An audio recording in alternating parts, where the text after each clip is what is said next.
আপনি দেখছেন news now, আমরা জানি কোনটা खबर। दिवाली यानी प्रकाश का त्योहार, फिर भी इस त्योहार के दौरान मोमबत्ती उद्योग अंधेरे में डूबी हुई है। एक ओर दियों की कीमतों में बढ़ोतरी तो दूसरी ओर बिजली की रोशनी की चमक धमक मोमबत्ती निर्माता दोनों के दबाव में फंसे हुए हैं। दिवाली प्रकाश का त्योहार है, जहां हर घर में रोशनी जगमगाती है, देश को खुशियों से भर देती है। लेकिन उस रोशनी के एक छोर पर एक खामोश उद्योग सुलग रही है, वह है मोमबत्ती उद्योग। बिजली की रोशनी की प्रतिस्पर्धा और कच्चे माल की कीमत के दबाव ने आज इस पारंपरिक उद्योग को अस्तित्व की लड़ाई में ढकेल दिया है। एक जमाने में दिवाली का मतलब मोमबत्तियों की चमक होती थी। एक दशक पहले भी दिवाली पर शहरों से लेकर गांवों तक घर हर जगह मोमबत्तियों की रोशनी से जगमगाते थे। बच्चे हाथों में रंग बिरंगे मोमबत्तियां लिए होते थे, आंगन में लिपटी कतारें मोमबत्तियां जलती थी।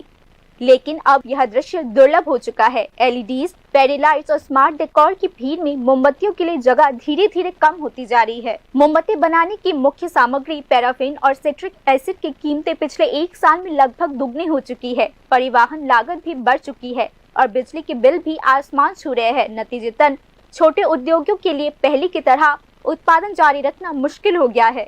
1 किलोग्राम पैराफिन की कीमत जो पहले 90 रुपए थी, वह अब 160 रुपए हो चुकी है।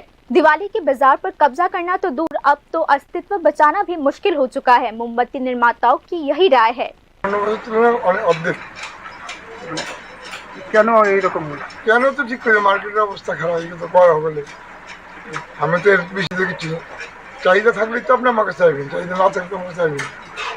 আর বিক্রি করতে পারলে আইব, এক বছর করে আমি বিক্রি করতে পারলে আমি আপনার খুশি, আপনি আমার কিছু হচ্ছে এই সে কারণে।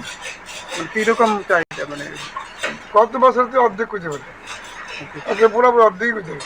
এখন কি মানে জিনিসের দাম কি বেশি? দাম সমানই আছে, আগের মতোই আছে, দামের কোনো জিএসটি কোনো দাম না, কিন্তু সেল কমে গেছে।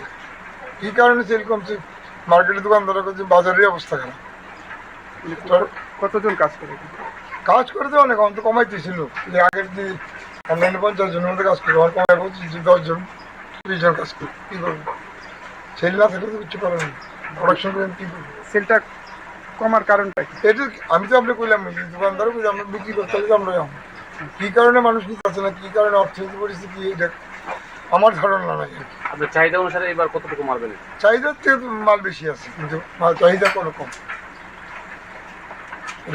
আমার দৃষ্টিকোণ অন্যটা বুঝতে তো নয়, আমি আমারটা বুঝি। बाजार में अब बिजली की लाइटों की इतनी विविधता है, दूर से रंग बदलने वाली, संगीत की धुन पर चमकने वाली, कि अब ग्राहकों का ध्यान उसी ओर आकर्षित होती है। इसीलिए मोमबत्तियों की कोमल रोशनी कई लोगों के लिए पुराने दिनों की याद बनी हुई है। फिर भी उम्मीद बाकी है, उद्योग नई दिशाएं तलाश रही है।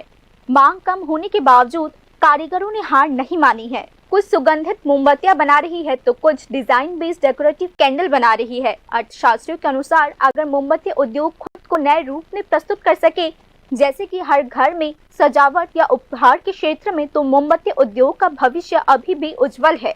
दिवाली की चकाचौंध भरी रोशनी में मोमबत्तियां भले ही अब उतनी दिखाई ना देती हो, लेकिन उनकी गर्माहट, उनका प्रतीकात्मक अर्थ अभी भी जीवंत है। यानी अंधकार पर प्रकाश का विजय। जब तक यह मानसिकता रहेगी, मोम की लौ नहीं बुझेगी। Bureau report, news now.